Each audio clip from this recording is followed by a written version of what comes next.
परमात्मा ने, कबीर जी ने आकर हमें ये मार्ग बताया कि जैसे तुम लकड़ी फूकते हो, उसमें प्रदूषण 7 बराबर होता है और इसमें प्रदूषण नाम मात्र सा होता है। रुई का प्रदूषण नहीं बन पाता।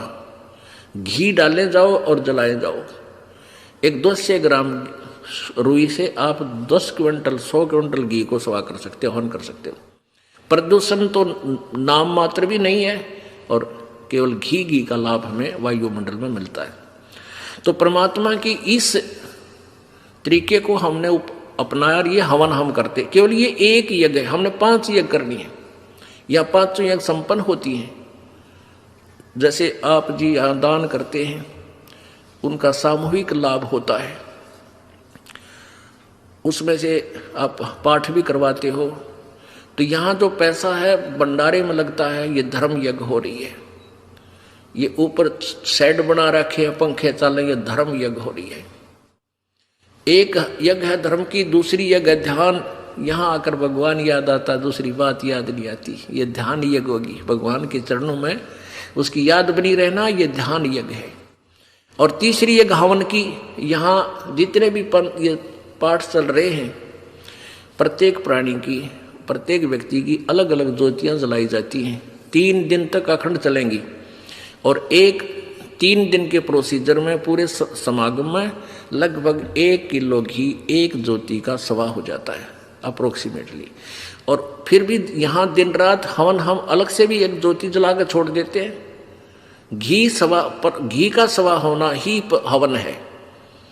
मंत्र हम अपने जाप सभी करते रहते हैं, वो अलग से होते रहते हैं। तो ऐसे हम दिन रात यहाँ अखंड ज्योति जलती हैं। जैसे जो पुण्यात्मा ज्योति हवन नहीं कर सकते घर पे, या और एक्स्ट्रा जरूरत है उनको ग्लूकोज चढ़ाने की, तो यहाँ ज्योति के लिए पैसा जमा करा देते हैं, हम उनका हवन यहाँ करते रहते, ज्योति चलती रहती। तो इस प्रकार जो केवल हवन करते हैं और इनकम्प्लीट मंत्र जाप करते हैं, उनको मोक्ष नहीं हो सकता। हाँ, वर्क डन अवश्य मिलेगा, जैसा जिसने किया वैसा लाभ मिलेगा, लेकिन हमें तो मोक्ष कराना है। वो मोक्ष होगा इस पूरे प्रोसीजर से, पूरे ट्रीटमेंट से। अब जैसे खेत में बीज दिया और खाद पानी डाला नहीं, और खाद घेर दिया, पानी डाला नहीं, तो भी व्यर्थ है। तो एक हवन यज्ञ ही कर देना, तो समझो जल नहीं डाला, खाद डाल दिया तो और बेकार कर दिया। तो इस प्रकार परमात्मा ने ही आकर हमें ये सुचारू प्रोसीजर परमात्मा के पाने का बताया है। अप आरती अप साजे अप किंगर अप बाजे अप ताल जहाँ जनकारा आप न से आप देख नारा कह कबीर ऐसी आरती गाऊं आप आवाजे आप सुनाओ। परमात्मा ने स्वयं ही आकर दास बनना पड़ा, स्वयं ही आकर यहाँ पर भगत बनना पड़ा, स्वयं ही आकर तत्वदर्शी संत बनना पड़ा, और भगवान तो वो है ही। आज का प्रसंग सत्संग प्रारंभ हुआ था कि जैसे वर्क डन ही जीव को मिलता है, यहाँ पर कर्म प्रधान है, बिल्कुल सत्य है, कर्म प्रधान है। अब हम वो कर्म क्यों ना करें जिससे हमारा मोक्ष हो। हम वो कर्म करें जिससे, कर्म तो करना ही है, पेट के लिए तो कर्म सेपरेट है, लेकिन भक्ति मार्ग के जो कर्म हैं वो हम वही करें जिससे हमारा मोक्ष हो। तो यहाँ का प्रोसीजर है, यहाँ का विधान है कि जैसे कर्म करेगा वैसा ही फल मिलेगा। जो शास्त्र विधि त्याग का मनमाना आचरण यानी कर्म करेगा, साधना करेगा, तो उसको यूजलेस है। गीता अध्याय नंबर 16 के श्लोक नंबर 23 में, मन तू पावेगा अपना किया रे, भोगेगा अपना किया रे। मन तू पावेगा अपना किया रे, भोगेगा अपना किया रे। सच है। परमपिता परमात्मा परमेश्वर कबीर जी अपनी महिमा और तत्व ज्ञान का प्रचार स्वयं ही करने के लिए आते हैं। उन्होंने गुरु के ऊपर बहुत महत्व दिया है कि गुरु का होना अति आवश्यक है, और गुरु वही होता है जो परमेश्वर का कृपा पात्र होता है, या स्वयं परमेश्वर ही होते हैं, और कोई गुरु नहीं होते हैं। बाकी तो नाम के गुरु होते हैं, वो नकली गुरु होते हैं। उसका प्रमाण आपके समक्ष है, रह रह कर आपको प्रत्यक्ष भी कर रहे हैं कि जिनको हम ऋषि मानते थे, वर्तमान में जो सतगुरु कहलाते हैं, जगत गुरु की उपाधि भी वो लगाए हुए हैं, करोड़ों श्रद्धालुओं के भी वो मुखिया बने हुए हैं, वो गुरु नहीं है, उनके पास वो तत्व ज्ञान नहीं है। तो परमात्मा ने गुरु जी के ऊपर बहुत वाणी बोली है और हमें ये समझाने की चेष्टा की है कि आप परमात्मा के रिप्रेजेंटेटिव को, गुरु को, उन्हीं के स्वरूप मानकर ही आप अपना कल्याण करा सकते हो, अन्यथा नहीं। जैसे गुरु मानुष कर जानते ते नर कहिए अंध, ओवे दुखी संसार में आग गए यम के फंद। अब गुरु जी को मानुष करके जानते हैं तो हम उतना ही लाभ प्राप्त कर सकेंगे, क्योंकि परमेश्वर स्वयं आए थे और 120 वर्ष बनारस में, काशी शहर में एक जुलाहे धानक की भूमिका करके वो परमात्मा सहशरीर चले गए, सहशरीर आए थे। तो उस समय हम उनको परमात्मा नहीं मान पाए, नहीं समझ सके, क्योंकि हमने परमात्मा का सिद्धांत, परमात्मा की जो थ्योरी सुनी थी, परिभाषा सुनी थी, वो ये सुन रखा था कि भगवान निराकार है, और कोई ये कहता है कि साकार में दुल्हा परमात्मा आया है, उसकी कोई नहीं सुनते थे। इसलिए हम परमात्मा को पहचान नहीं सके। अब इस दास को परमेश्वर ने भेजा है, कबीर जी की दया से ये दास, उन्होंने अब यहाँ गुरु बनाया है, अपनी कृपा बख्श के। तो परमेश्वर स्वयं कहते हैं कि गुरु को मानुष नहीं जानना चाहिए, फिर आपकी इतनी ही भावना बनी रहेगी। जब तक हम परमात्मा, गुरु जी को परमात्मा नहीं मानेंगे, तब तक हम इस काल के जाल से नहीं निकल सकते। ये हार्ड एंड फास्ट रूल है। उदाहरण है कि जैसे एक गणित में ऋण का एक प्रश्न होता है, उसमें मूलधन ज्ञात करना होता है, उसमें मूलधन ज्ञात करना होता है। उसके लिए सपोज करना होता है कि मान लीजिए मूलधन 100 रुपये, वो मूलधन 100 रुपये सपोज करना पड़ता है, मानना पड़ता है। उससे फिर वो वास्तविक मूलधन जो लाखों और करोड़ों की संख्या में होता है, वो प्राप्त हो जाता है। मूलधन 100 रुपये मानकर हम उस वास्तविक ओरिजिनल मूलधन को प्राप्त कर सकते हैं, अर्थात अपनी प्रॉब्लम सोल्व कर सकते हैं, प्रश्न हल कर सकते हैं। इसी प्रकार आप जी ने गुरुदेव को भगवान मानकर चलना होगा, क्योंकि जैसा भी आप यहाँ रिहर्सल कर रहे हो, जैसा भी व्यवहार, जैसी भी सोच आपकी इस दास के प्रति है, वो आपकी सोच आखिरी तक बनी रहेगी। जब आप संसार त्याग कर जाओगे, आगे परमात्मा त्रिकुटी के ऊपर आपको इस दास के रूप में मिलेगा, और वहाँ वो परमात्मा आपकी सद्भावना, आपका शिष्टाचार, आपके अंदर के विचार कि आप कैसी भावना इस दास के प्रति रखते हो, तो वहाँ आपके हृदय की अंतर्यामी परमात्मा वहाँ आपकी फिर परीक्षा होती है, लेगा। तो इसलिए आप जी ने परमात्मा के आदेश अनुसार गुरु जी को परमात्मा मानना चाहिए। गुरु परमात्मा नहीं है, लेकिन आप जी ने उनको भगवान मानना पड़ेगा, यदि ये प्रश्न हल करना है तो, नहीं तो हो ही नहीं सकता, ये नियम है। परमेश्वर कबीर जी कहते हैं, मम संत मुझे ही जान मेरा ही स्वरूपम। मेरे संत को, मेरे प्रतिनिधि को मुझे ही जान, वो मेरा ही स्वरूप समझ लेना। तो पुण्यात्मा, जैसे आपके सामने भगवान आ जावे परमात्मा आवे तो आपका कैसा व्यवहार होगा? ठीक है, कोई निर्धन है वो माया मांगेगा, निसंतान संतान ही मांगेगा, जैसे आपकी रिहर्सल चल रही है। लेकिन आपको वास्तव में ये पता हो ये भगवान है, आप आपके हृदय मान ले, तो फिर आपका कैसा व्यवहार होगा? अरे सामने भगवान खड़ा और आप कैसे बोलोगे, कैसे विचार करोगे, कैसे उनके प्रति भावना रखोगे? उनको अंतर्यामी जान के आप मन में सोच भी गलत नहीं ला सकते और लेनी भी नहीं चाहिए। और न ही गुरु जी के सामने यानी प्रभु के सामने झूठ बोलना चाहिए, क्योंकि फिर सारे फाउल पॉइंट है। अब गुरु जी के सामने आप झूठ के बोलोगे, कहते कोई गुट्टी ला गया बीच में, नाम टूट गया, और नहीं बताओगे तो आपका नाम खंड है, लाभ हो को नहीं, कनेक्शन कट चुका है ऑटोमेटिक। तो यह झूठ बोल के भी के आपने फिर फायदा हुआ, लाभ हुआ, हानि हुई, बल्कि लाभ नहीं हुआ। और भी कोई माता धोखा को कोई और किसी भी कारण से नाम खंड हो जाता है, तुरंत बताना चाहिए।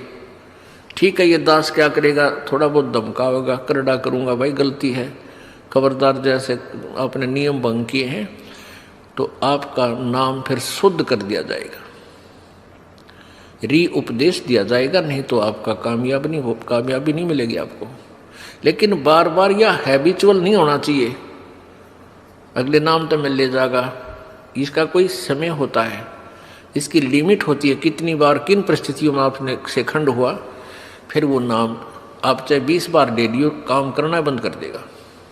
तो इसलिए हमने बहुत डर के, जैसे माता गर्भ को रख यतन बना और ठेस लगे तो छन हो तेरी ऐसे भक्ति जा। किसी बहन बेटी को काफ़ी समय के उपरांत गर्भ रहा हो, फिर वो जाने है उस बच्चे की, उस गर्भ की वो कितनी चिंता करती है। रात में भी करवट लेते समय भी एकदम आंखें खुल जाती हैं, तो देखती है कहीं मेरे बच्चे पर दाब तो नहीं आएगी, कहीं बच्चा मेरा खराब तो नहीं हो जा। ऊंचे नीचे पर पैर टेकते समय भी वो कई बार सोचती है। तो पुण्यात्माओं, ऐसे ही ये भक्ति रूपी गर्भ को आपने ऐसे यत्न बना कर बचा कर रखना पड़ेगा, फिर ये अनमोल लाल आपको मिलेगा। जैसे माता गर्भ को राखे यत्न बनाए और ठेस लगे तो क्षीण हो जाए, तेरी ऐसे भक्ति नसाए। तो हमने अपने इस लाल भक्ति रूपी गर्भ को बहुत सुरक्षित रखना है। ये बकवादकरण की बात नहीं है, ये मजाक की बातें नहीं है, इनको हृदय में धरना पड़ेगा कि हम क्या करने आए हैं, किस उद्देश्य से हमने उपदेश लिया है। ठीक है, शुरू प्रारंभ में हम आते हैं कोई दुख निवारण के लिए, वो भी होगा क्योंकि भगवान सारे काम करेगा,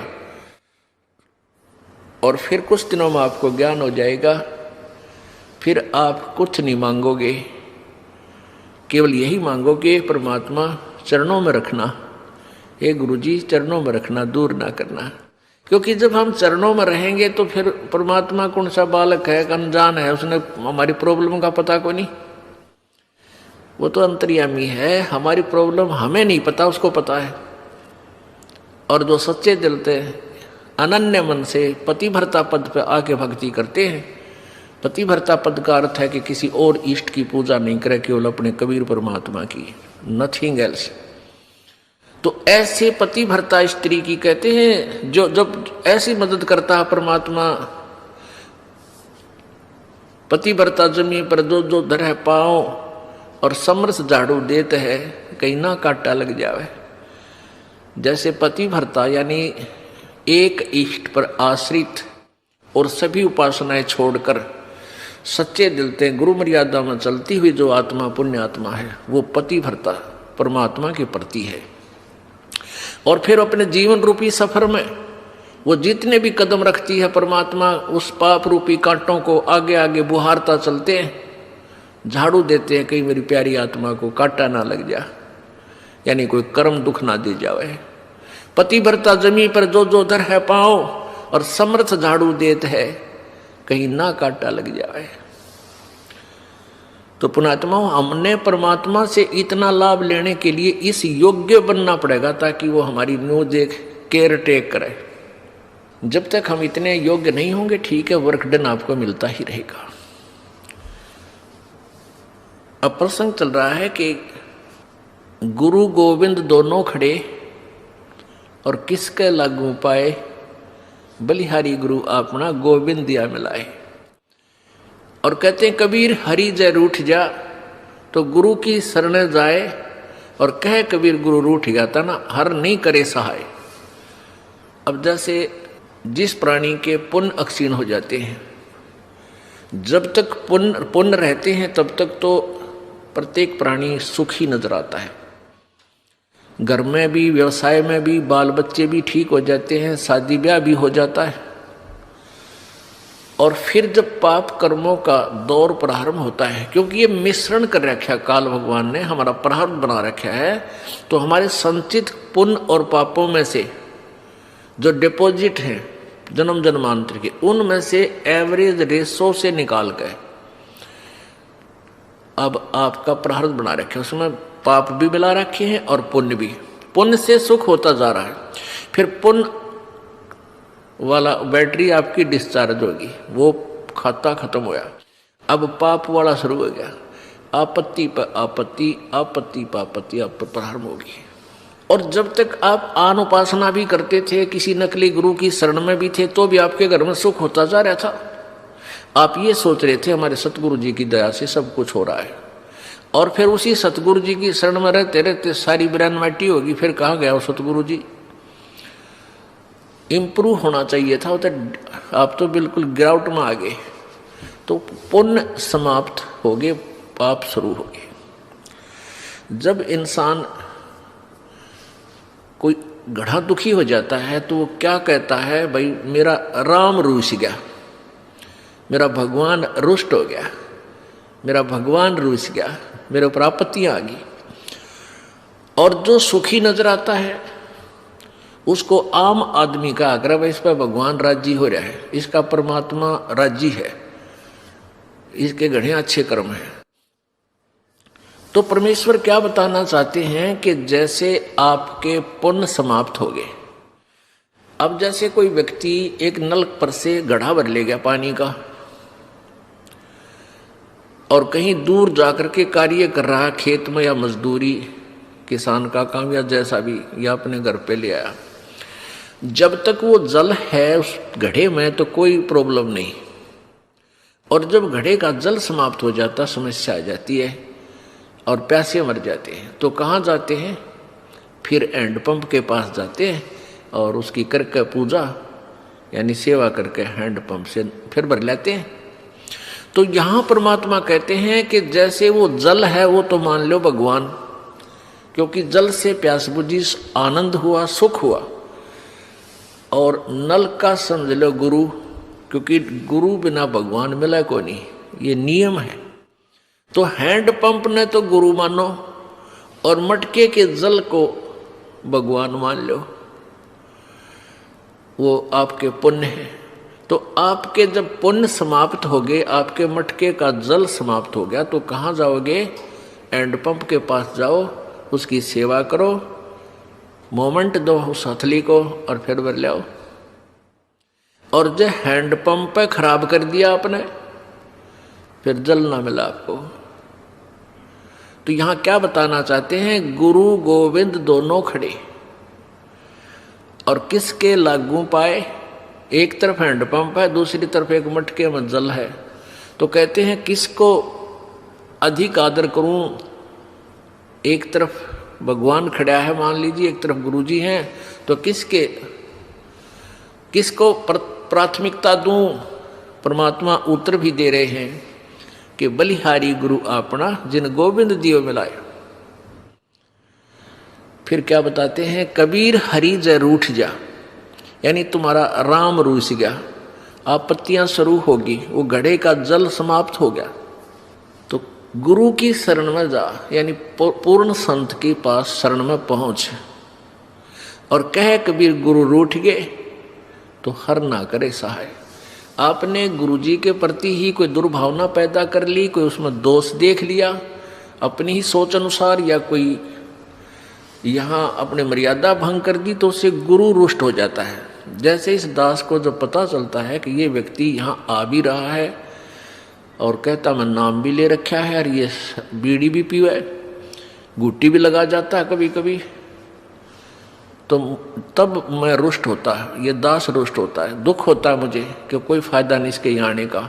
और दो चार और बिगाड़ेगा कि देखियो भी बीड़ी पीवा है वहाँ रामपाल का शिष्य होकर के, तो इससे दास घना दुखी होता है। उस व्यक्ति को चाहिए अपनी गलती स्वीकार करे, दोबारा उपदेश ले ले, शुद्ध करा ले अपने उपदेश को और भविष्य में नहीं पीवे, अपना कल्याण करवा ले।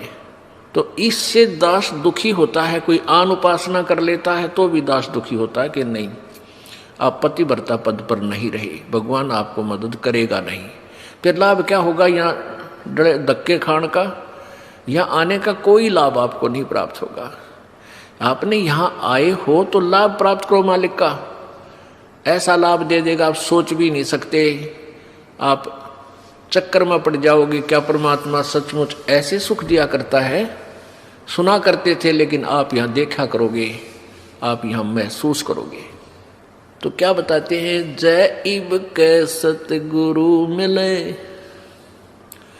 सब दुख आँखों रो, चरणों ऊपर शीस धरूं, कहूं जो कैडी हो। कबीर साईं मिलेंगे, पूछेंगे कुशलात, आदि अंत की सब कहूं, अपने दिल की बात, गुरु जी तुम ना भूलियो। चाहे लाख लोग मिल जाएं, हमसे तुमको बहुत हैं, तुमसे हमको नाही, तुमरे विसारे क्या बने, मैं किसकी शरण में जाऊं। शिव ब्रंश मुनि नारदा, इनके हृदय न समाऊं, अब गुण किए तो बहुत किए, करत न मनी हार, बावे बंदा बख्श दियो, बावे गर्दन उतारे। अब गुण मेरे बाप जी, बख्शो गरीब नवाज, जो मैं पूत कपूत हूँ, बहुर पिता को लाजे, मैं अपराधी जन्म का, नख सिक भरे विकार, तुम दाता दुख भंजना,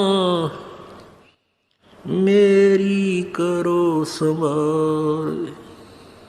राम कृष्ण से कौन बड़ो, उन्हों भी गुरु कीने, तीन लोक के वे धनी, गुरु अग अधीन। परमपिता परमात्मा कहते हैं कि तुम राम कृष्ण को तो बहुत शक्तिशाली सुप्रीम परमात्मा मानते हो, इनसे बड़ा तुम किसी को नहीं मानते, लोक वेद के आधार पर। उसी उद्देश्य से परमात्मा समझाना चाहते हैं उन्हीं को उदाहरण दे करके कि तुम्हारी दृष्टि में राम कृष्ण जी से कोई बड़ा नहीं। तो उन्होंने भी गुरु बनाया। श्री रामचंद्र जी ने ऋषि वशिष्ठ जी को गुरु बनाया और श्री कृष्ण जी ने दुर्वासा जी को अपना गुरु बनाया, आध्यात्मिक गुरु। संदीपनी ऋषि उनके केवल अक्षर ज्ञान कराने वाले गुरु थे, जैसे शिक्षक होते पढ़ाया करें, और आध्यात्मिक गुरु दुर्वासा जी थे। तो परमात्मा हमें ये बताना चाहते हैं कि राम कृष्ण से कौन बड़ा, और उन्होंने भी गुरु कीन, और तीन लोक के वे धनी, तीन लोक के मालिक, गुरु आगे अधीन।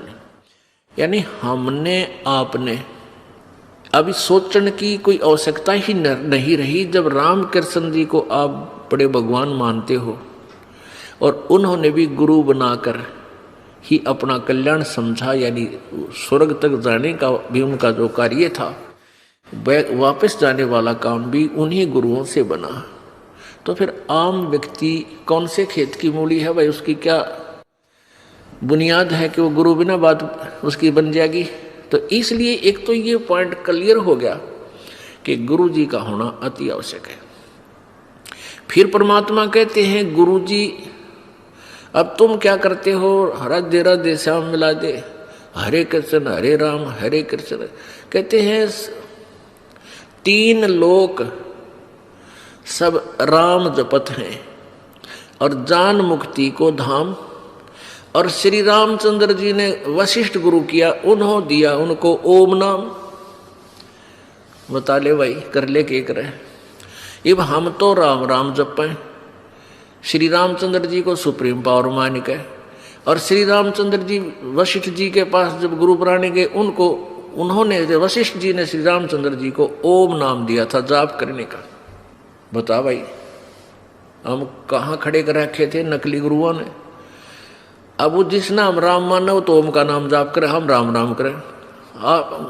जैसे कोई व्यक्ति तो लड्डू खावे राम है, क्या खावे डले, कोई बात हुई या? यानी वही जैसे कोई काजू खावे बादाम खा रहा है और हम खाओ बादाम का छिलका। यानी राम शब्द जो है उसके अंदर गुप्त है वो मंत्र आम व्यक्ति नहीं कह सकता कि तू यो मंत्र जाप कर ले, फिर वो उसका गुरु बन गया। अगर किसी ने किसी को थोड़ा सा भी गुरु रूप में गाइड कर दिया तो वो ओरिजिनल गुरु से कटकर वो ऑटोमेटिक सिस्टम है कि वो गुरु बन गया।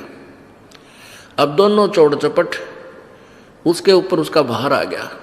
तो ऐसे ये गुप्त मंत्र रखे जाते हैं, ये सीधे नहीं कहे जाते कि हमारे गुरुजी ये नाम देते हैं ऐसे जाप कर लो या ऐसा कर लो, नहीं।